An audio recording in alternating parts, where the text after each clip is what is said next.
All right. So welcomes and introductions. We're kind of a small group, so we'll probably just go ahead and do like a little round robin thing and hand off to whoever you see that's next. My name is Kelly Sheen. I'm the district manager for the Trinity County Resource Conservation District, and I will hand off to Osley Welsh. Hi, I'm Osley. I'm the Forest Health Program Manager at the Trinity County Resource Conservation District. And apologize for my camera off today, but I started having some poor connectivity and I'm hoping it makes my audio better. So yeah, the next on my screen is Pat and Carol. Oh, so Pat Frost, I guess with the Trinity County Collaborative and Trinity Center Community Service District. Carol Fall, also Trinity County Collaborative and Trinity Center Volunteer Fire Department. Jerry Cousins, Weaverville resident and Trinity County Collaborative.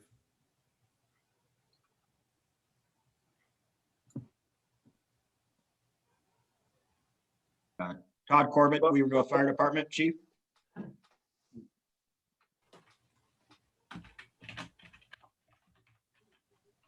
Go ahead, Kenneth.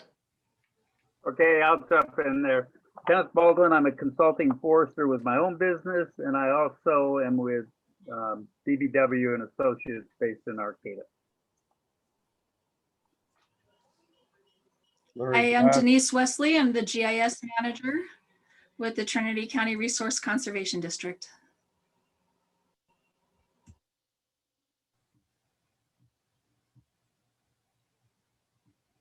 Want to jump in there, Miller?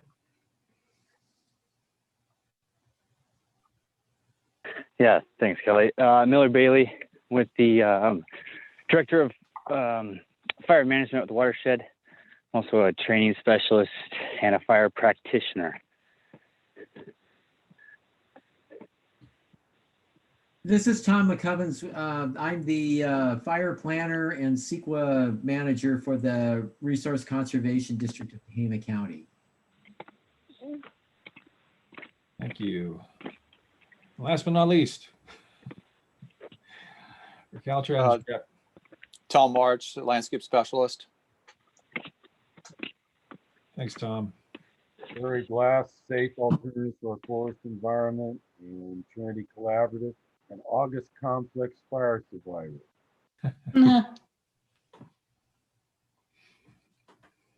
Very good. All right. It's hard to see all the folks on the grid. Sorry about that, Larry. I thought we had covered everybody before we got to Tom. So, okay, moving into any additions or changes to the agenda. I think I'll go ahead and share this since it seems like there's folks that don't necessarily have this available to them. So I'm going to go ahead and put this up, this one right here.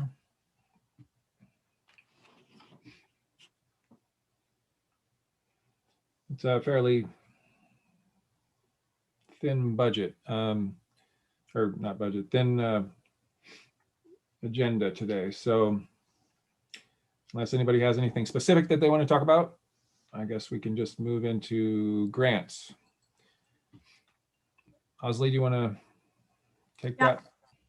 Yeah, so I thought I would share these. Again, as with all the grants that I put on here, I'm not the ultimate expert. They're just things that come across my path and that I figure would be good to share. So I tried to put links so you can get more information, but they are two sort of differently focused grants from the Forest Service, focusing on wood utilization, which I know is huge for fuel reduction all over Trinity County. And often a big issue is figuring out what we're going to do with the biomass that isn't merchantable.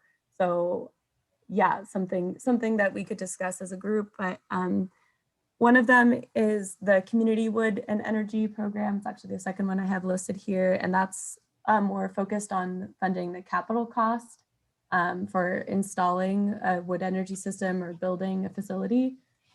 So that's more of like startup costs from what I can tell from the description on what I looked at on the Forest Service website. And then the Wood Innovations funding opportunity seems a little bit broader and has smaller, basically has a lower cap on how big the projects can be, but it seems a little bit broader and generally wants to expand wood products markets, especially in areas where it'll benefit the Forest Service, which is obviously pretty much all of Trinity County because we're mostly federal land. So it's something that I've been thinking about around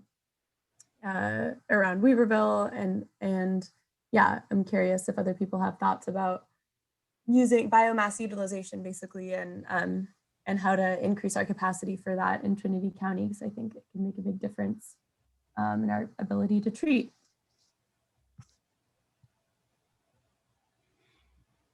Okay. Thank you, Osley. Any discussion, questions, additions?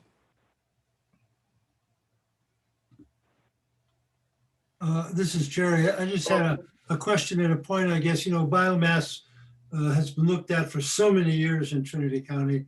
And it's always one of the difficulties has always been the inability to get a consistent flow of fuel from Forest Service.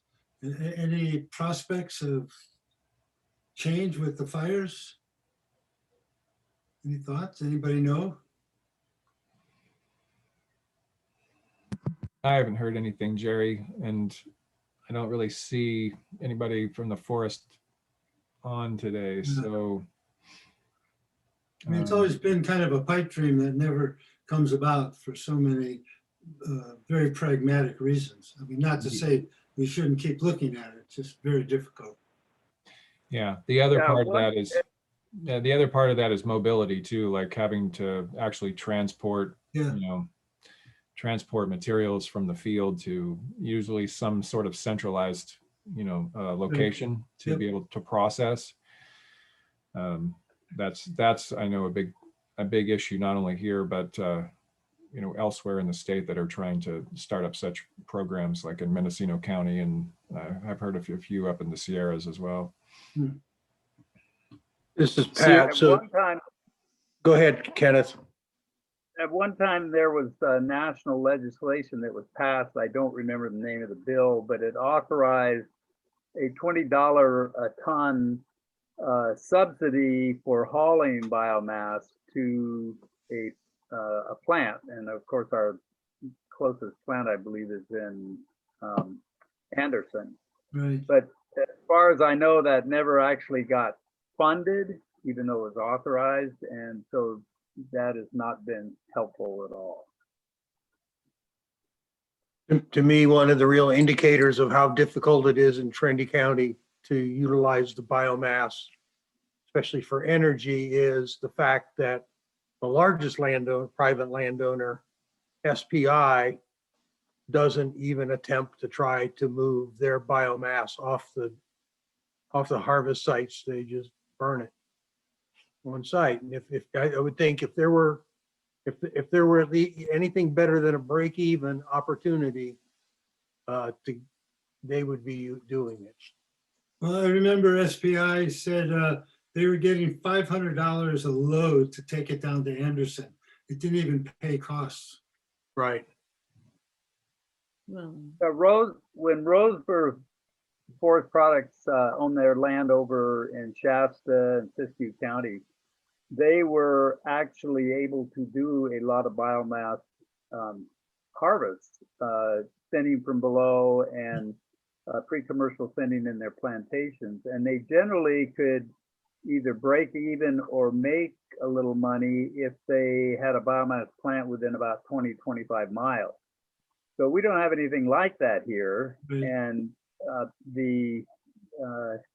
we investigated that over on the coast, and there are so many obstacles to getting a plant in, and as Jerry pointed out, not the least of which is getting a supply that can be relied upon, that no one has been interested in developing one. And even the watershed center's ill-fated firewood I was just thinking of that. program failed Yeah, right. because they couldn't get the feedstock. After promise after promise. Yeah, and that was right after the 2015 fires. Right, yeah. Well, we were managing property up on South Fork Mountain, and we actually were willing to put up some sales for them, but they didn't want to, somehow they didn't want to come up with the costs of operating and hauling the material. So there's a cost involved with it. I mean, if you're getting it off private ground, you have to do permitting through CAL FIRE, and then there's the cost of processing the material and hauling it.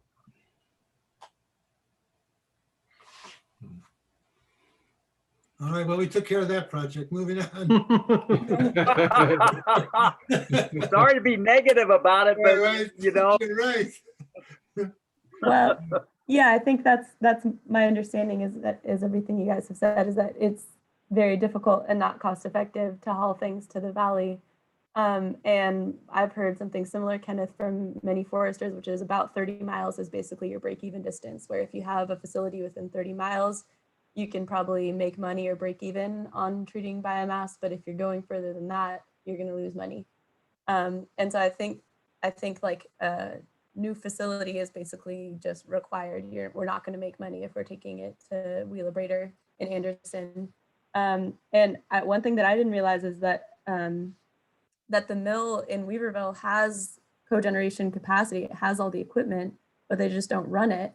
Is what my understanding of what Alex Cousins was telling me is that they don't run it because they can't. I think I wasn't totally clear, but it might be this feedstock issue that you brought up, Jerry, or just that nobody wants biomass electricity when we have hydroelectric.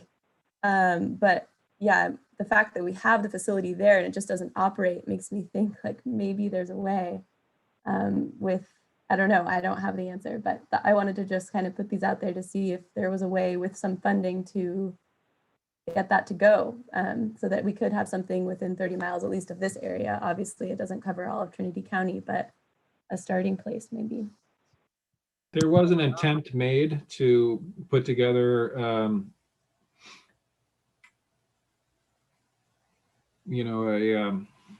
a facility up at the conservation camp at one point. I think it was in 2015. Roughly, and maybe Pat knows a little bit more about this. I remember hearing about it and seeing some stuff after the fact about it, but it didn't go through. And I think that one was actually a funding issue. Like the funding for the actual processing facility was, they thought they had it locked and then it didn't, or something like that. Pat, is that correct? No, so during that time frame, I think the Watershed Center took the lead on two grants. One was with the conservation camp, and the other one was feasibility study for the mill. And the idea for the conservation camp was it was going to be replace their natural gas propane for heating the facilities at the camp. That's right.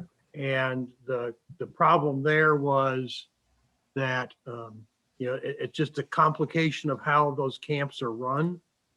So we think of them as a CAL FIRE camp, but their infrastructure is managed by the Department of Corrections, and their research and the feasibility work was showing that there are a lot of long-term maintenance issues with biothermal heating for your, at that scale, and Department of Corrections wouldn't buy into it.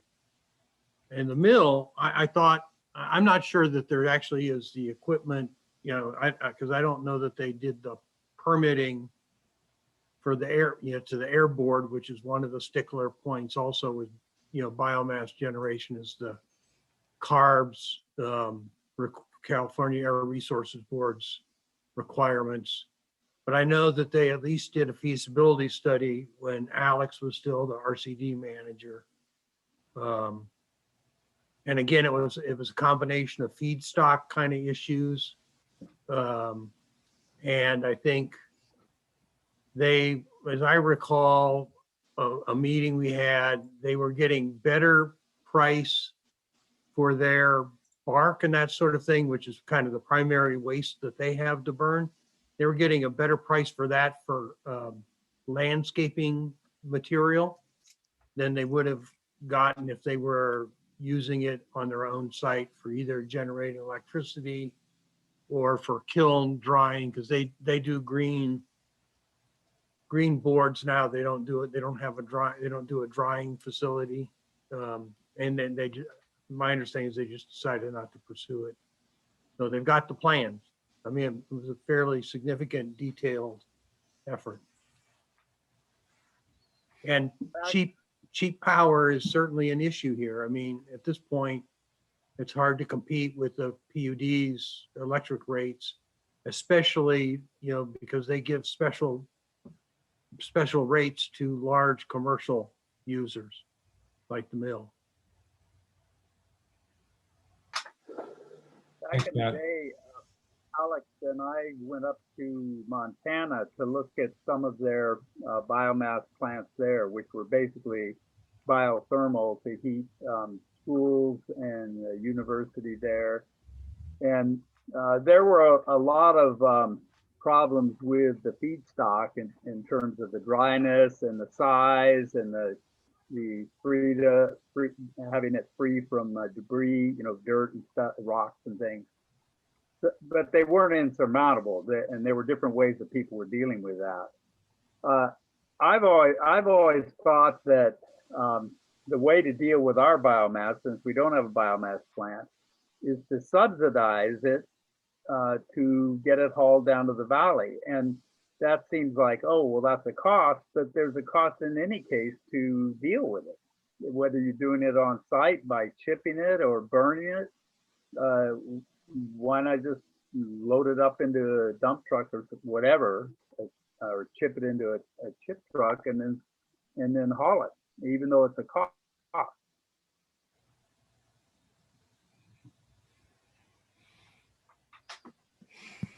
Yeah, Okay. so maybe looking into if some of this funding could be used for like a local subsidy program that we just run ourselves to subsidize anybody in Trinity County who has biomass they want to take to Anderson. I don't know if it's an allowable use, but that's an idea. Well, yeah, I don't know if one of those grants would cover that kind of thing. Yeah. Well, thank you all for discussing this. Definitely more to look into. Big challenge. So, Azalee, I have another grant question. So I noticed that the AIM grants, those action, implementation, and mitigation grants, are supposed to come back in January. Do you know, did you guys submit a concept proposal last year for those? Yeah, I believe we submitted one last year before I was with the RCD, and then we also submitted one in the most recent funding cycle. And we may have even submitted one before that, but we have never been funded through them. Okay. Yeah.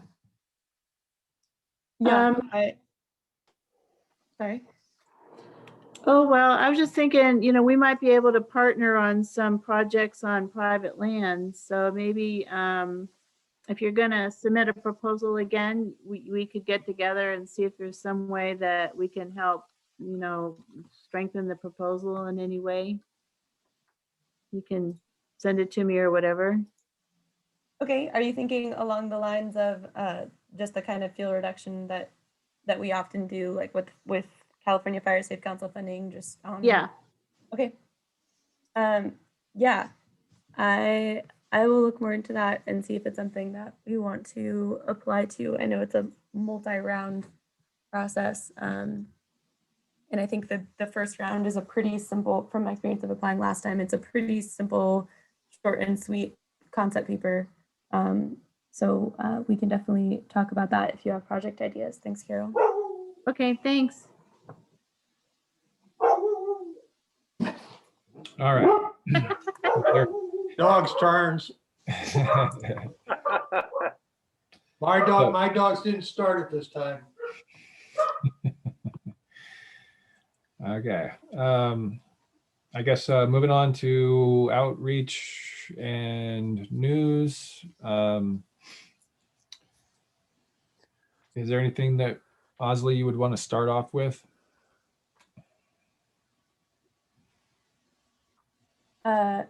No, I don't have anything under outreach and news unless somebody has something they want to add in.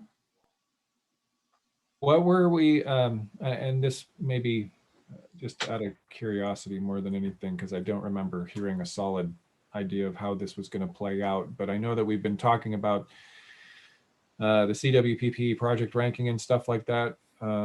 Is that something that we can speak to now? Yeah, that's Amelia is heading that up, and she is planning to schedule a separate meeting. And the last I heard, it was going to be last week. And I've been having a lot of email issues that I'm trying to work out. So I may not be the best source of information at this particular moment, but that was the last I heard. And so I'm not sure when that's going to be scheduled for, but Amelia has expressed that she's going to schedule a separate specific meeting for that. And I know she also presented at the Chiefs, or she was going to present at the Chiefs Association meeting that was canceled. So I'm not sure when she's scheduling that, but it's definitely something she's planning on doing, and making sure to invite everybody in the Fire Safe Council to talk about the ranking process.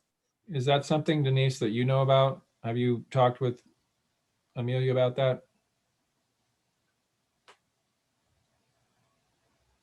I'm in the same place as Osley, although I am at this meeting in case anybody had any questions that I can answer. We have put together a lot of the ranking has been done already, but there's a few pieces that we haven't completed. So I don't have any final answers for you, but if you had general questions about how the ranking has been done so far, I'm more than happy to this meeting, but I think that she probably would like to talk to the Fire Chiefs Council first to get their input on this. But again, I'm happy to answer any questions.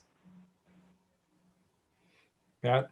So Kelly, so I'm a little concerned because I mean, back last summer, the last time we had this on the agenda, I thought that the idea was that Amelia and Denise were going to have a separate meeting to discuss what the ranking criteria were going to be for sure, because there were some concerns about some of the possible ranking criteria, but now it sounds like the rankings are almost done and, you know, the horses left the barn, you know, and it's going to be hard. And you guys are under a deadline of probably March or April to get this thing wrapped up, which still involves going to the Board of Supervisors, Yeah.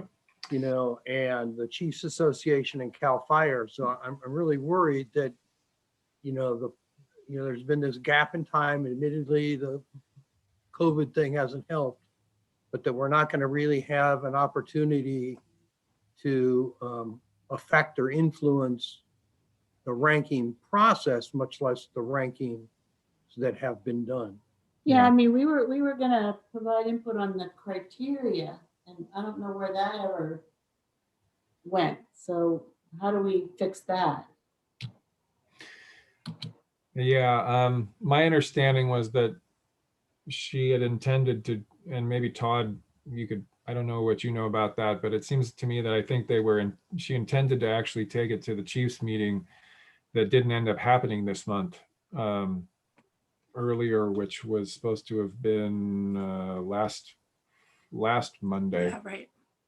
But the Fire Safe Council was supposed to also have input into the criteria, not just the chiefs. I know, but I think from what I have a vague recollection that she wanted to take it to the chiefs before bringing it to the Fire Safe Council for some reason, and I didn't have that explained to me. So I will follow up with her tomorrow and see what we can make happen here. Yeah, I have not been I haven't been involved with that. I would like to. Go ahead, Denise.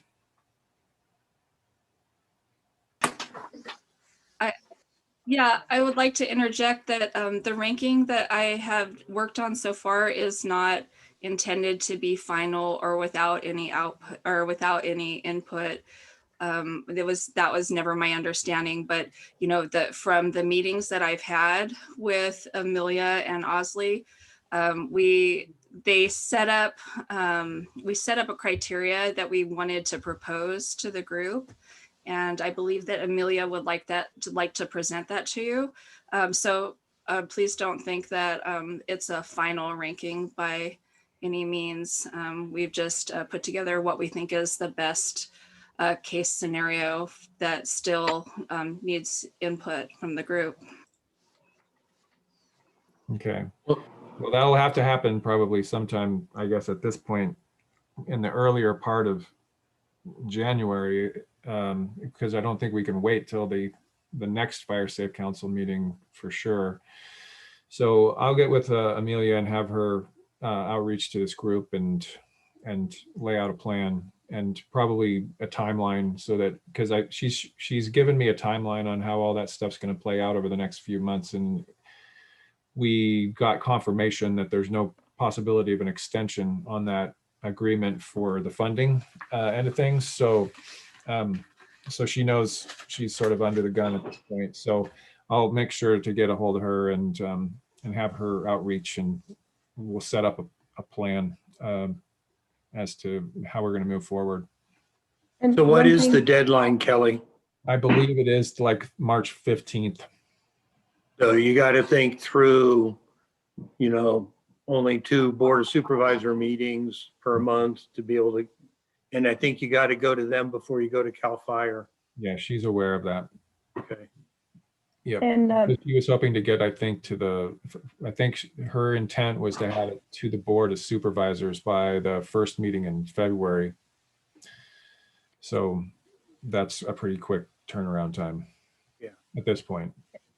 And I don't want to speak for Amelia either, but one thing to kind of explain a little more what Denise was saying is I don't think the idea is to have anything finalized like Denise was saying, but to give a little more context to that, I think part of what Amelia might be thinking is that, and this is from talking about it with Amelia and Denise a bit myself, is that I think it's kind of hard to, it's one thing to talk about how the ranking should be done, but sometimes it's kind of hard to visualize how that actually impacts the rankings in the end. And when you see the map of what ends up being higher or lower based on how you fiddled with the ranking system, makes it a lot easier. So I think her intention, again, not to speak for her, but from what it seems to me might be part of it, is that it's once you have the A system built, knowing that it's not the final one, absolutely, but having A system built helps see, oh, look, when you weight this heavily or you define this criteria in this particular way, it weirdly ranks all these little tiny projects that don't matter that much actually highly. And so being able to actually see that then makes it easier to tweak. And so I think she was just trying to create like a good starting point for the conversation by working to draft this. So I understand definitely what you guys are saying, and I don't know if that helps at all, but I think that might be part of it. Okay, thanks, Oz. Yeah, and I wanted to throw in here that Amelia asked me, she was going to fund me to review this whole plan, and I've not heard anything from her since a couple of weeks ago when she emailed me in that regard, and I emailed back that I would be happy to do that. Yeah, we're putting together an agreement for you to include that task, as well as I think a few other things. So that's in the works, Kenneth. Okay, great. I'm hoping to have that done actually by Wednesday. So, okay. Okay, does anybody have any specific outreach and news that they would like to bring up at this time?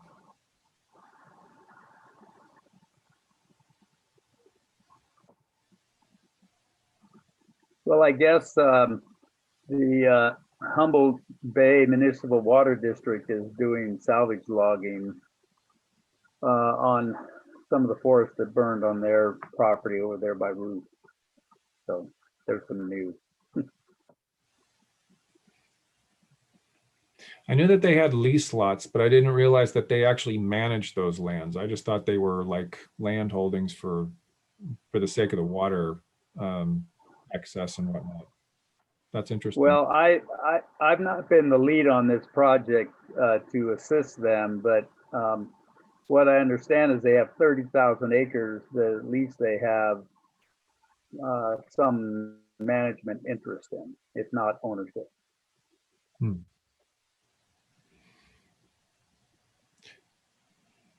Okay, very good. Another piece of news on the federal level, the Godfathers of Collaborative is being nominated for Secretary of Agriculture again. So Yeah, yeah, that's great. yeah. So I talked with Pat actually, and we should, if he gets appointed and seated, I think the collaborative should write him a letter and invite him for breakfast. I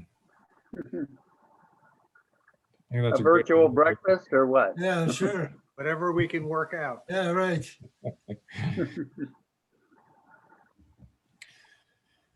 Awesome. Okay. Anything else from anybody as far as outreach and news is concerned?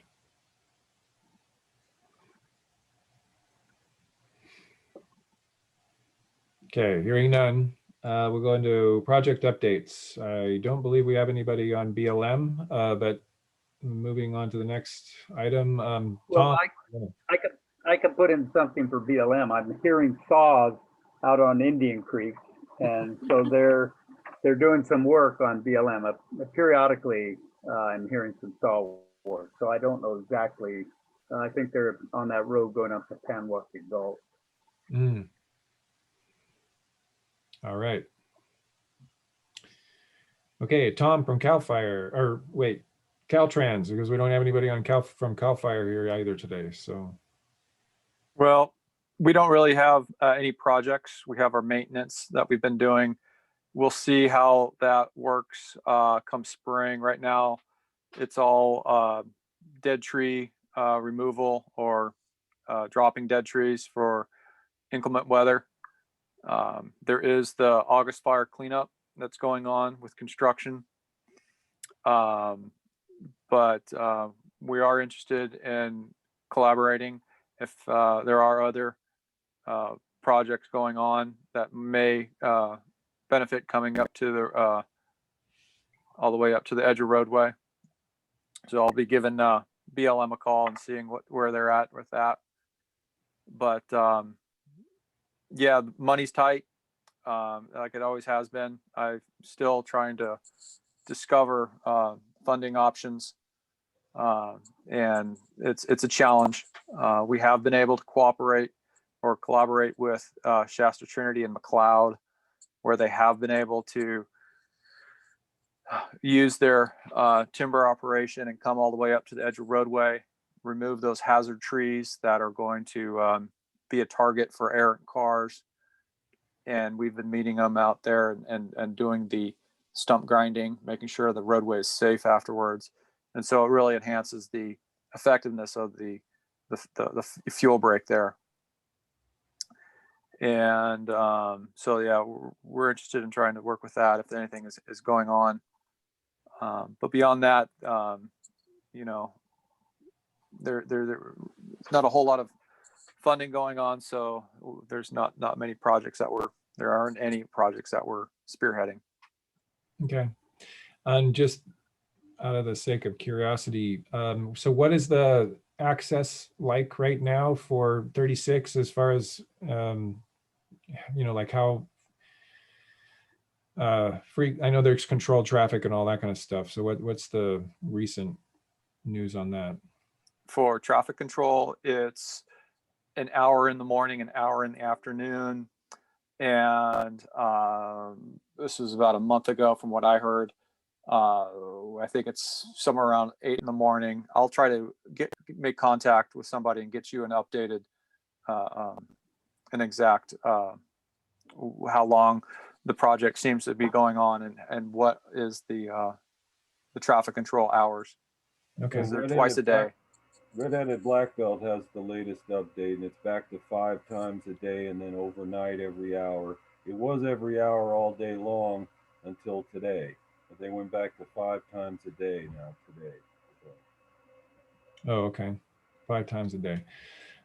Thanks, Larry. Tom, one other question.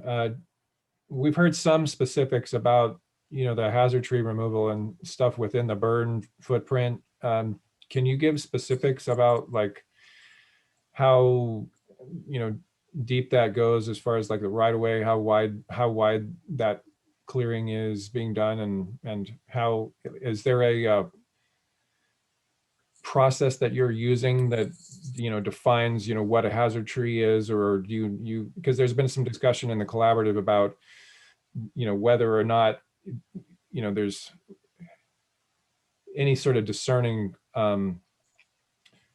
call being made for trees that are partly blackened, or probably that are still green now but probably will be dead in Sure. 6 months. Yeah, I gotcha. So, we are looking at our experience from the past 3-4 years on our fires within the district, Car Fire, Camp Fire, Delta Fire. I can't think of the other ones right now. Car Fire, there are trees coming down right now from that have that weren't taken initially. So we are kind of being aggressive with our August fire cleanup. So we did initially work out in that area, marking trees. Generally speaking, it was 75% of the base, 75% of the tree, between 50 to 75% of the tree, 50 to 75% of the base. If it has damage, we're going to try to remove that, get it out, because we all know that getting afterwards, 2 years from now, getting a team out there is astronomical task. And so we're being aggressive right now on taking those out. And obviously too, it's the size that matters. 100-foot tree versus the 60-foot tree or the 40-foot tree, and then groups of trees. And it might be a green tree within 5 other trees that are burnt, but logistically it's easier and cost effective to take all those trees. So it's not a very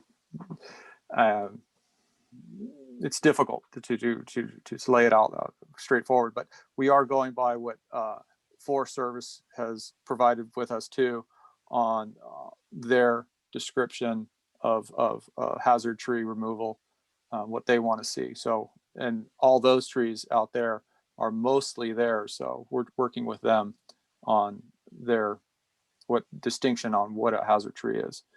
But like I said, we have trees falling right now on 299 Buckhorn that were left.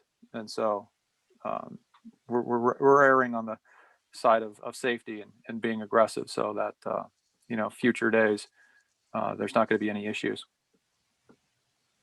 Does that help? Yeah, that's great. Thanks very much. All right. I don't believe we have anybody from Heimpon Fire Safe Council, NRCS, Sierra Pacific, Board of Soups, the Planning Department. So I guess we're on to the Trinity County RCD. So Osley, would you like to report out? Yeah. So we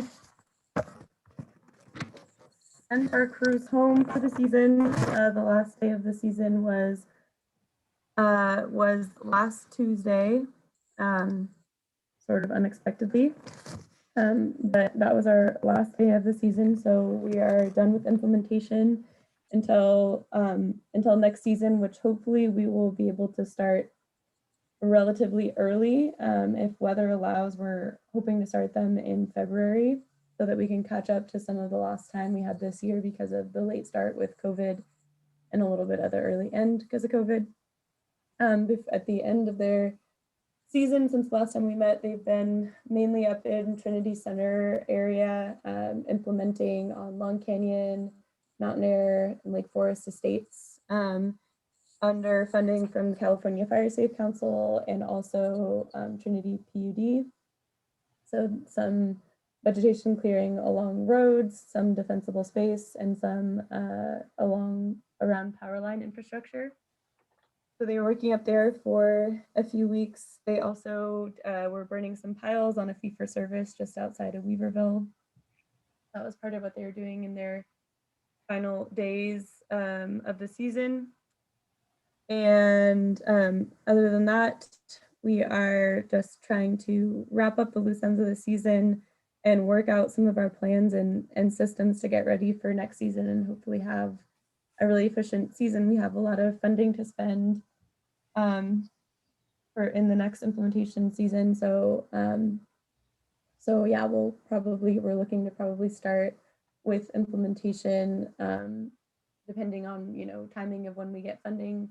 But as soon as possible, we want to start implementing using our National Fish and Wildlife Foundation funding on BLM land, like that, and the project that Kenneth was talking about in Indian Creek, Reading Creek area. So that'll be toward the top of our list at the beginning of next season. And a lot of other funding to work with as well. So more to come in terms of scheduling all of that, and we will keep everybody updated as we do that. But yeah, those are the main project updates for us. So, Azalee, so for the work that you were doing up in Long Canyon and Lake Forest, are you done then with the Fire Safe Council funding, or is there still more funding and more work that you're going to do when you come back, or not coming back?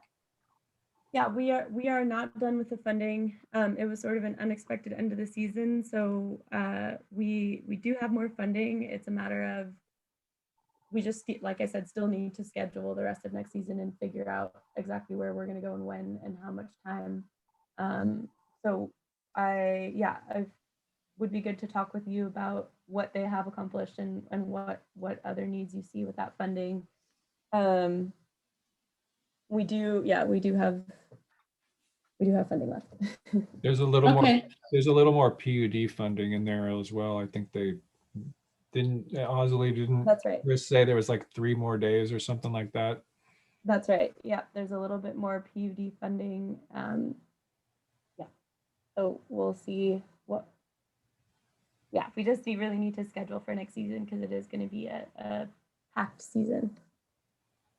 Okay, well, just let me know if you want the fire department to send out more letters and recruit more people that want to have work done, or if you think you already have enough work that matches the available funding that's left. I don't want to have more people trying to sign up if they're not going to be able to, you know, get work done. So I'll check in with you on that. Yeah, thanks, Carol. Yeah, I think that'd be great to have that conversation and look at it together. Thanks. So in my meeting today with my associates, we've been getting a lot of calls because there's a lot of money now available for doing fuel reduction projects and fire rehab work. And there's a lot of groups that are trying to find people to basically do the CEQA work. That's why we're getting calls, because we've done a lot of that in regard to timber harvest. So the question I have is the RCD gearing up to do any of that work? And is it something that they would be interested in subcontracting if we get some larger jobs where we need some help on that? Yeah, so I am not a CEQA expert, but Chris and I have recently undergone some CEQA training, and the RCD is a lead agency, so we're able to sign our own CEQA documents. meaning we don't need to take documents to CAL FIRE or anybody else to get them approved, which definitely expedites the process of finishing a CEQA and is very convenient. So Yeah. I think it's definitely something that we can help with. I'll defer to Kelly in terms of how you think about that, Kelly. We've been sort of, just in this holding pattern of waiting for some of that funding to become available, and through, what sources and for what purposes. We've been in contact with the county to a certain extent, in trying to sort of be a place, that people can come to, inquire about, work and funding for recovery efforts. And but as of yet, I haven't really seen anything sort of drop. And so we're certainly interested. And we, if there was, some specific needs and there was a, way to partner, we would very much be interested in doing that. Okay, good. One piece of it that I don't know that much about, because that, is basically like the liability piece of it. If we do CEQA for other agencies other than ourselves, I know right now we're working on one CEQA for a watershed center project as a subcontractor for them, but I don't know, Kelly, if you're familiar with that whole aspect of it. But I know that sometimes, when contractors do CEQA, and then if there's any issues with it, then that person who wrote the CEQA or the organization that wrote the CEQA is then liable. So that's a whole conversation. I'm not sure, Kelly, if you. Yeah, we can talk about that later. I've been in contact with some of my colleagues in other districts, other RCDs, about just that whole process and how it's, how they've handled it with, other 501c3s and whatnot. So it's being done, and it's, it's not really that much of a stretch, but we can certainly have that conversation offline at some point fairly soon. Yeah, okay. Thanks for bringing that up, Kenneth. Pardon? Oh, I just said thanks for bringing that up, Kenneth. okay. Great. Denise, did you have anything to add besides what you had already mentioned about the CWPP? Anything about the work that you've been doing in support of the county? Yeah, I guess if we're talking about work in support of the county, I've been working on damage structure assessments and pretty much wrapping that up right now, and just CWPP work. All right. Very good. Thank you. That's pretty much it.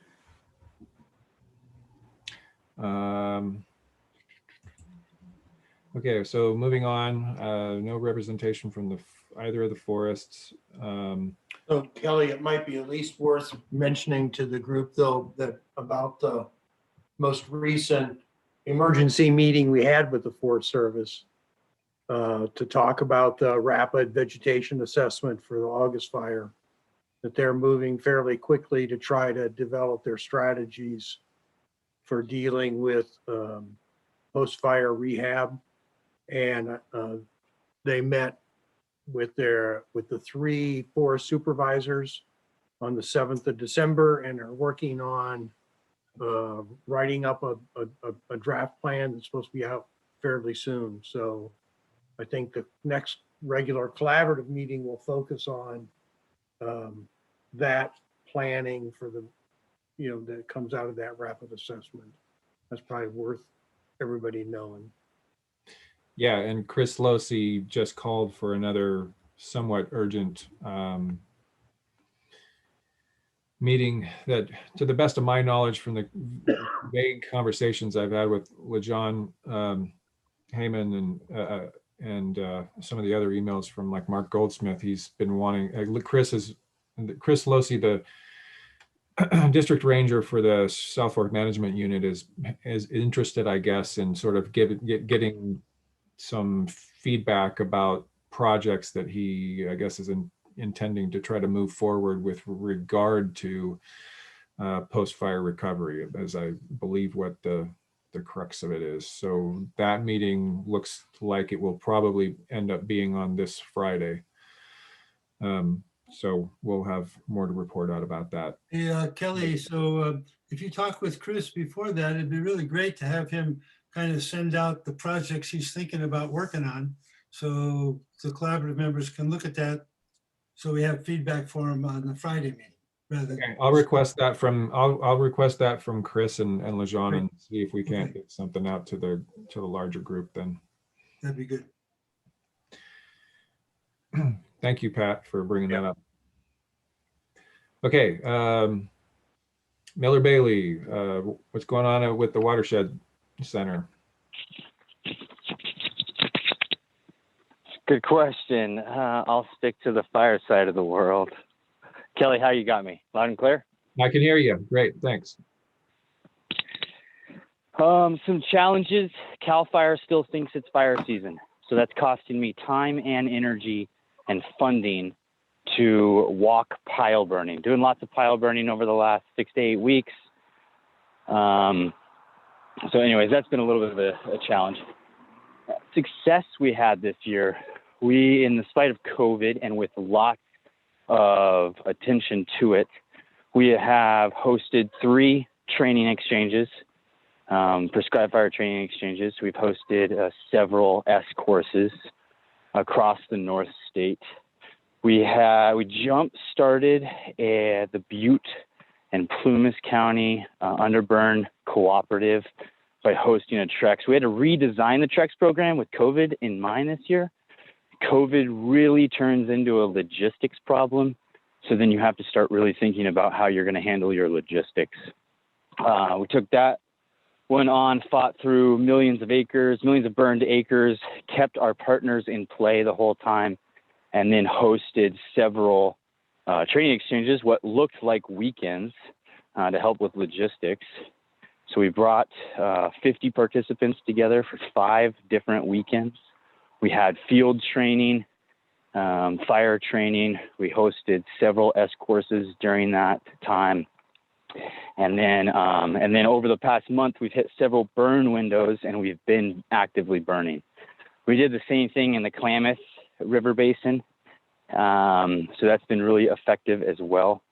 And then Trinity County never really had a fall. So we went from very drought ridden to winter and never really had a broadcast season, which is unfortunate, but we learned a lot of lessons along the way, and we can still do high quality training in spite of COVID. And with that in mind, very active. I take COVID very seriously. So does our team.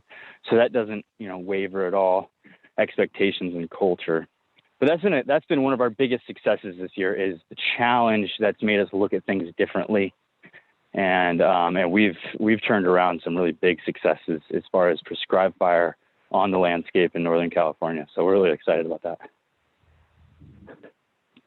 So Miller, what is an S course? Is it a suppression course? That's probably the simplest way to define it. Yes.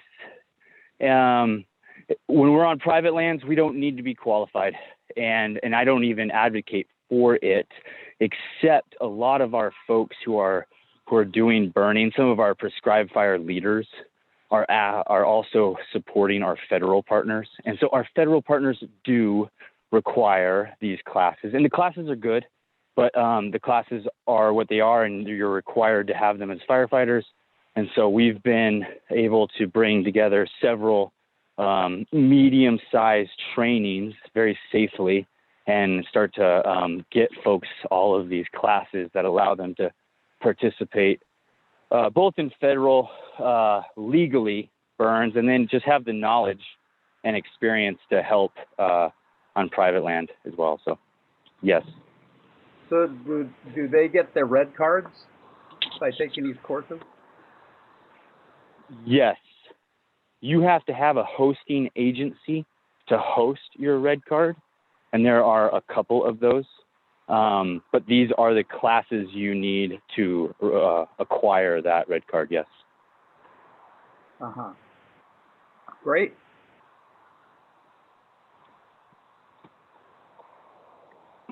Yeah, all of our, or a very significant portion of our crew has been trained at these courses that were hosted by the Watershed Center. So big thanks and props to Miller and the Watershed Center for keeping us all prepped. And we're looking Yeah, forward, thanks, Kelly. we're actually looking forward to doing a lot more of that like work as we're moving in, as a treatment, moving forward, into the increasing pace and scale and all that. So Yeah, and we've learned a lot from, it was kind of interesting. The challenge of COVID taught me more than, well, everything teaches me a lot, I guess, but this is just the next step of learning, and we learned a lot. And we do want to spread this teaching out to the community. It's a big goal of ours, is to push this deep into the community.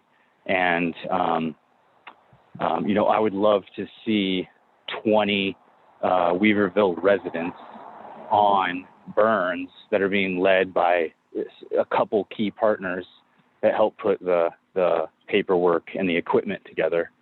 But the horsepower is the community. that would be awesome. You're a great resource. Great. Yeah. Before we wrap up with Weaverville Fire, I kind of was, there's Carol's got a question. No, Got I her just had a finger up. couple things. I know I never make it on the agenda, but I do have two things from Trinity Center. Oh, good. Go for it. Okay, so the first thing is, there is the scoping for the PUDs, right-of-way expansion from 20 feet to 130 feet. Those meetings are scheduled on January 12th and January 14th, 2 Zoom webinars. So that's where, the PUD is proposing to seriously, expand the right-of-way for, says to reduce fire risk.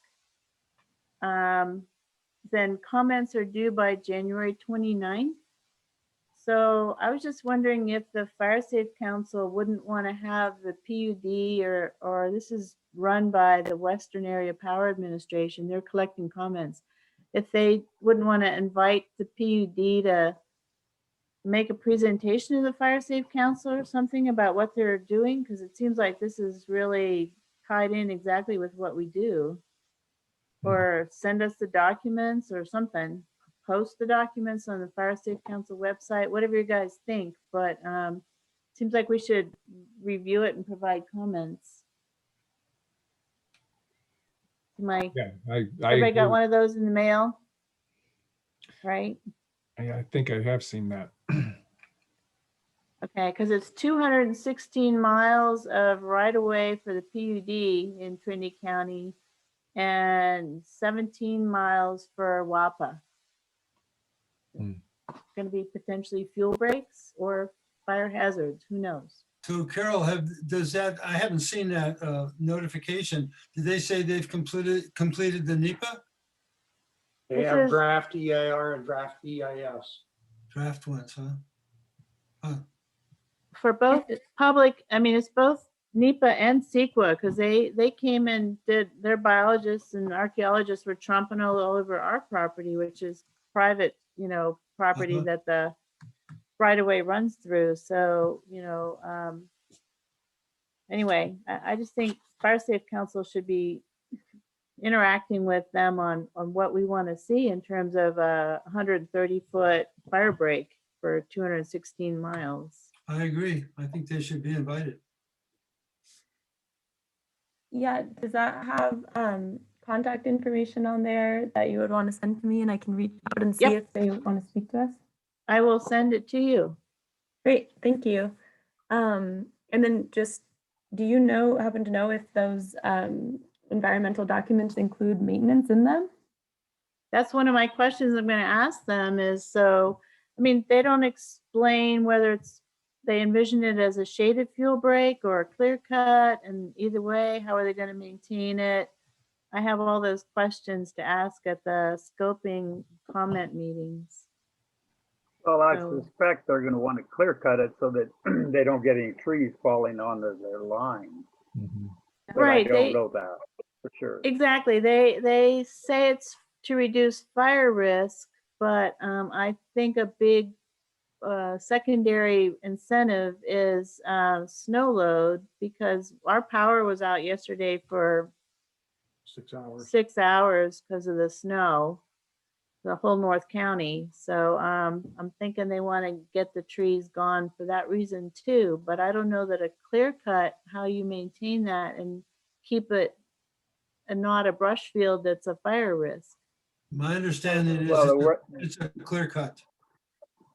the way Clear cut? PG&E does it is they spray it. Yeah.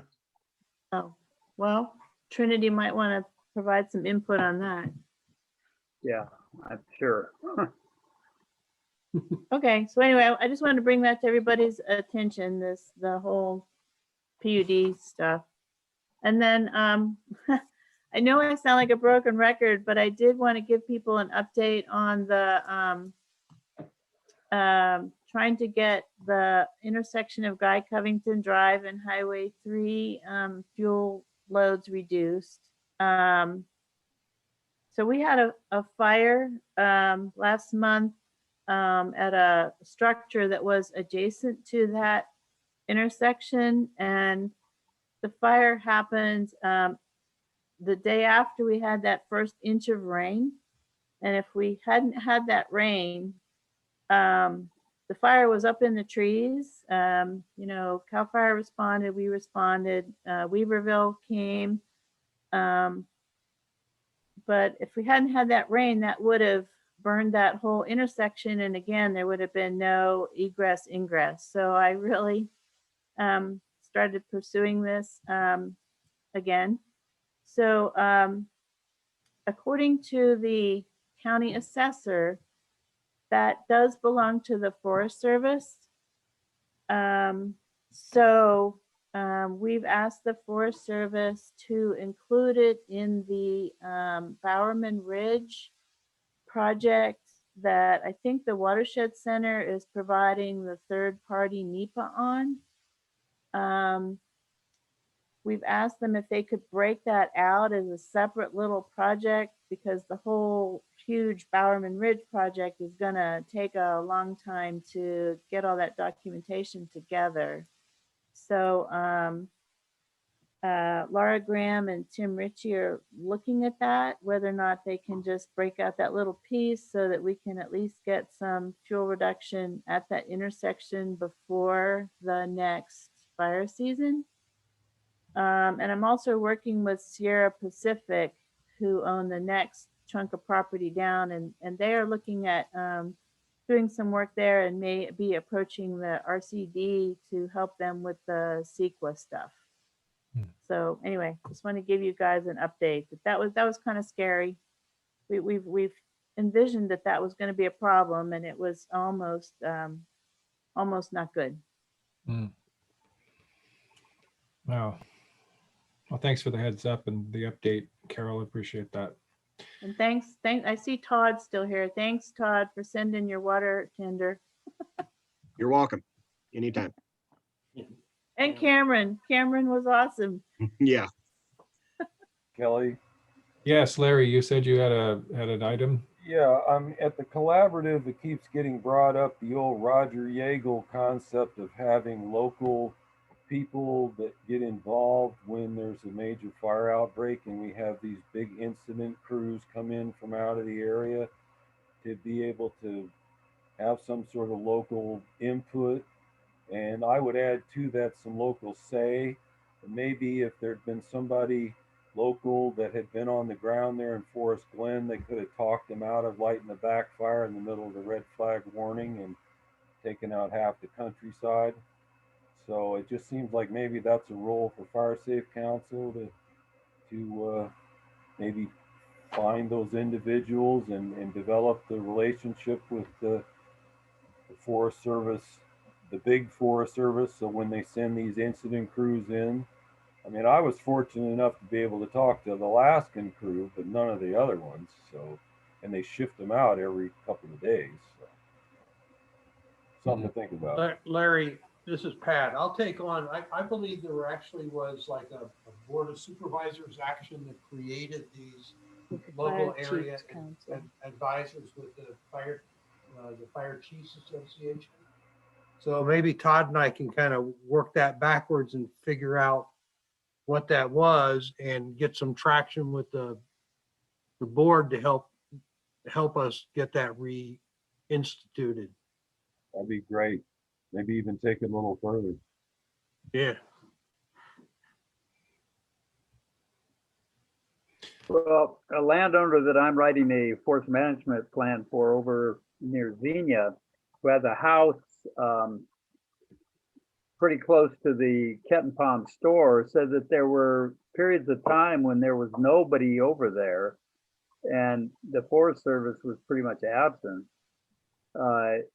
And he, I think it's a good thing to talk to these people about what went on in their various areas to find out how fire response could be improved, at least in their mind, and when these catastrophic fires happen, and then pass that on to the agency.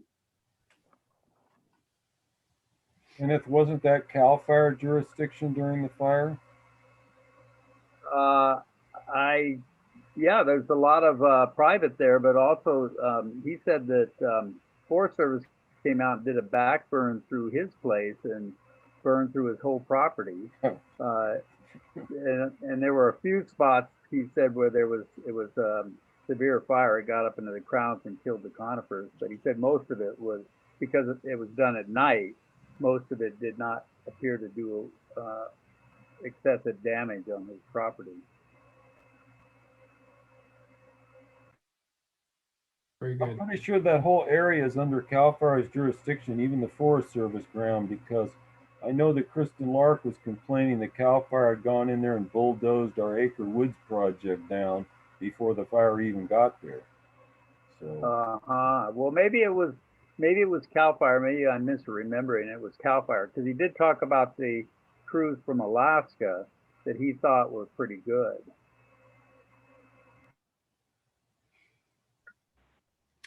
All right. Yeah, that's a good thought, Larry. We'll try and follow up on that. Can I ask one question before we move on? Yeah. Do we want, it's sort of a logistical question. Carol, you mentioned not being on the agenda. It's very changeable. Do you want a regular Trinity Center VFD slot under the project updates? Yeah, I've asked for that in the past, but it's okay. Whatever's best for you guys.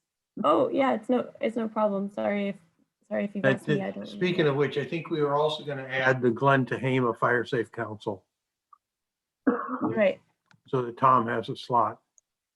Okay, and then should I add the collaborative as well?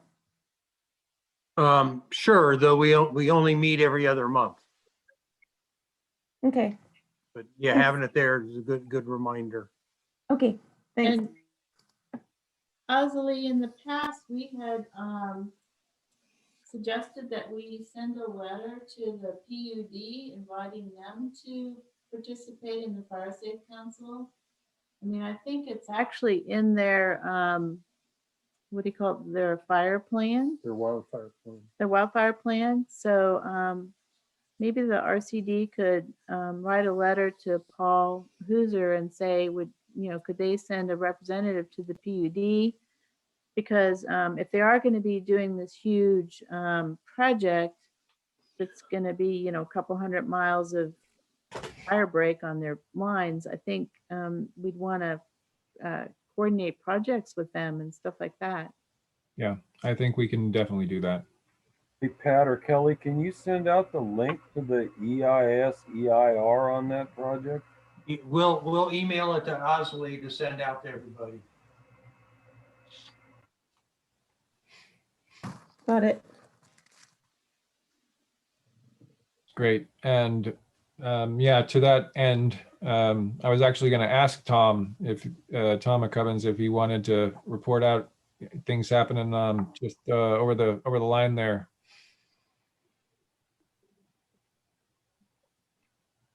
You're on mute, Tom.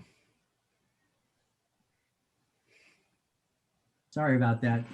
Yeah, actually, there's nothing much to talk about. I'm sure everybody there and with the Watershed Center are busy with issues related to the August Complex fire. But, you know, because our main issue in connection with what you folks are doing up there is that that fuel break from Platina North up through Trinity County and over to the Whiskeytown National Recreation Area. And I suspect, given how busy you all are with other issues, you have not much has been done in connection with that.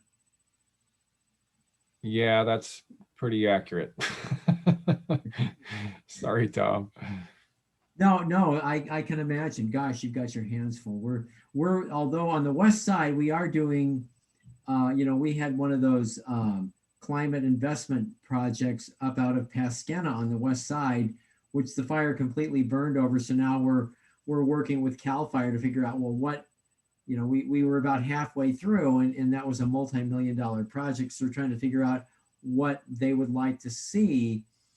And a question, I guess a question that has come up that I've been pondering is that, you know, it seems like given climate change, it seems like everyone would have to be kind of careful about what you do, because I don't think you can necessarily assume that you can go back and plant a bunch of trees and that's going to do anything, because if climate is moving conditions within the coast range in another trajectory, maybe that trajectory wouldn't include a lot of conifers, even at higher elevations. Maybe the trajectory is more towards open areas, and then you'd always be fighting against nature if that is truly the trajectory that these landscapes are the path that they're taking with climate change.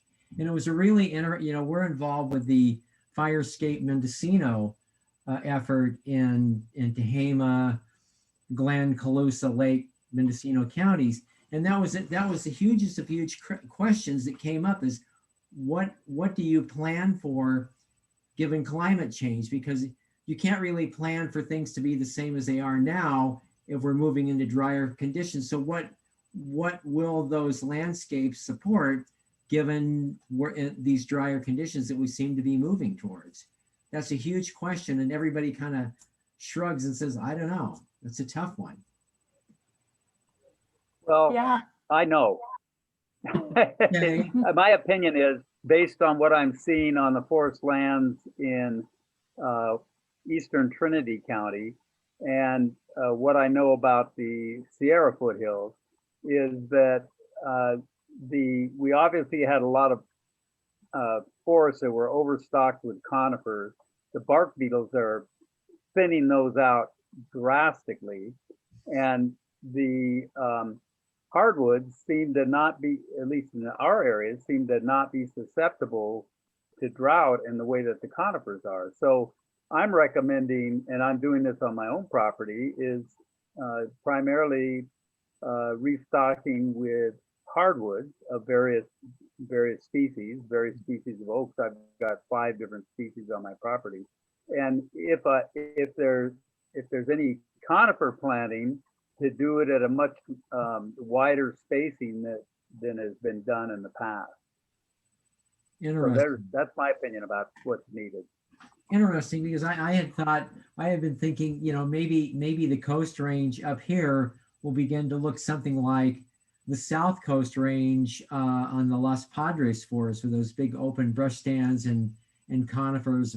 Of course, you know, they have redwood over there, but I was thinking, I wonder if we're moving in that direction, but this is a whole different take. I appreciate you mentioning that. I'd never thought about the oak woodland component to that. Huh, interesting.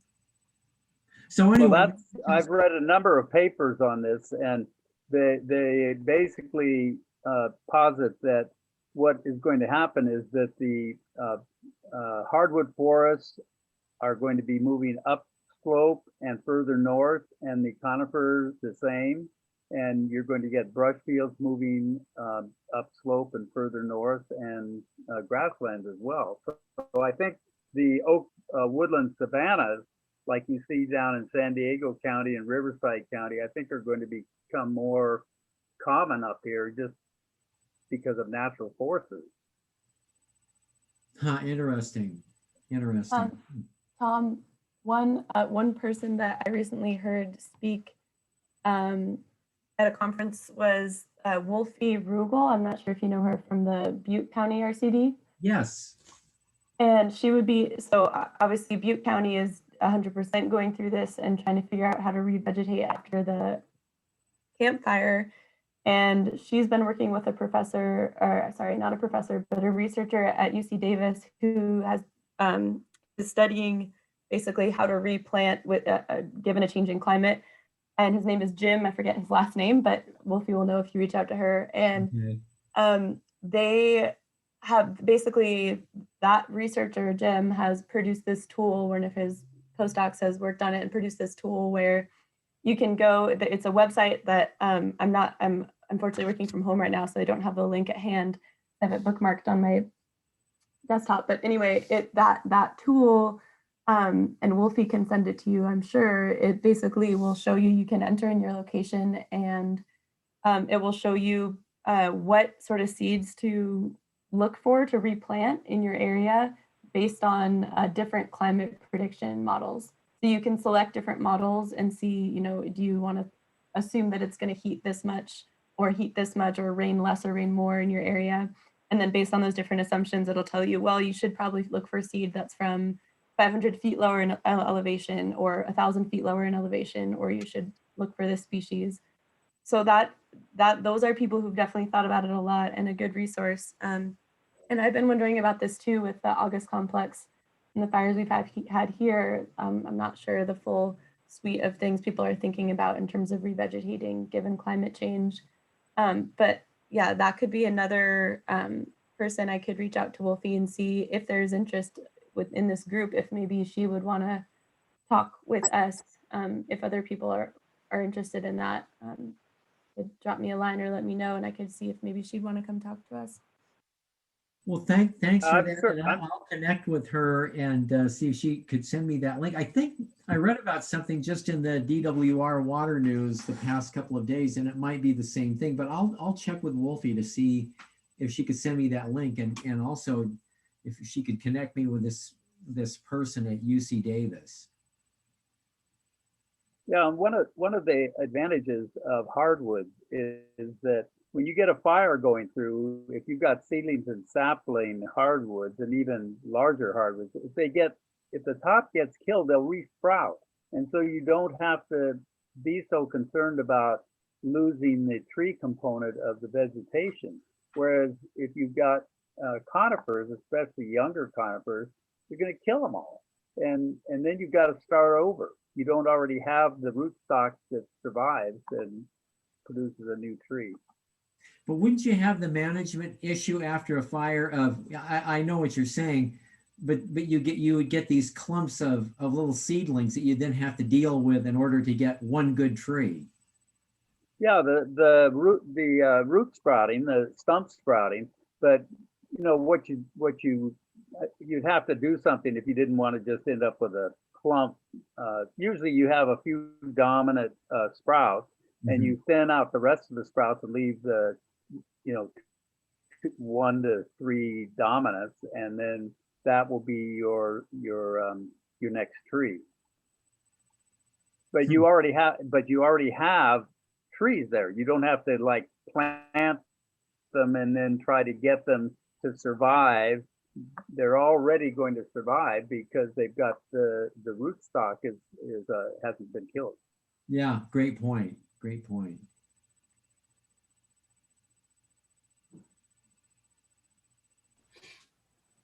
Okay, well, good discussion. Thanks, everybody. Todd, what's going on with Weaverville Fire Department? All this waiting and not much to say. Nothing really. We're just kind of cruising in our wintertime operations. We just have kind of a skeleton crew on the hazard reduction crew, and they're just going around finishing up a few properties and doing a little bit of assisting with burn piles, and that's about it right now. Great. Okay. Well, thank you, Todd. Yeah. We've gotten to the end of the end of the agenda. Next meeting will be January 28th. Assuming, I mean, well, if short of anything that we might pull together from Amelia and the CWPP, ranking meeting that we were talking about earlier. So, if there's anything else, is there anything else from the group before we sign off?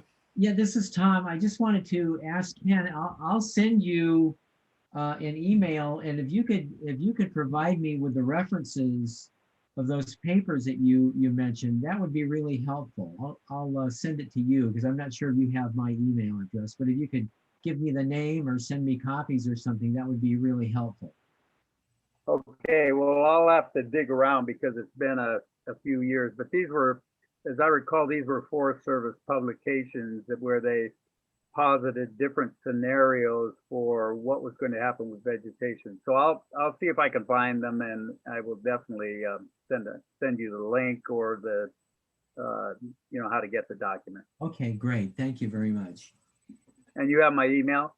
Tom? Yes. Yeah, I was going to say, you probably both, I think that the way that the notification emails that are distributed, you guys should be able to see each other's emails in those, those groups of emails that these Fire Safe Council meeting notifications come out on. But if for whatever reason you need that, I can also provide that. We can get them one way or the other. Great. Yeah, you might not be able to see the emails on when they go through our mail service provider, but when they come directly from me, you should be able to see each other's emails. So Maybe well, I'll tell you what it is. It's bravefriend@hotmail.com. I'm sorry, repeat that. bravefriend@hotmail.com. I'm typing it right now into the chat there, Tom, if that's easier, you can see it there. There it is. Yeah. Yeah, and on that note, to those of you who had issues seeing getting the email this time, I'm not sure if that's something with our mail service provider because I'm using the same exact mailing list that I've been using. So I will look into that, and I apologize for any confusion there. Thanks, Osley. Yeah, thanks, Oz. Okay. Well, unless there's anything else, I think we're. Happy holidays. Yeah. Merry Christmas. Happy New Year's to everybody. See you next year. Okay. See you next year. Okay. See ya. Thank See you all for- Friday, Bye. Kelly. Thanks all. Bye now. Bye.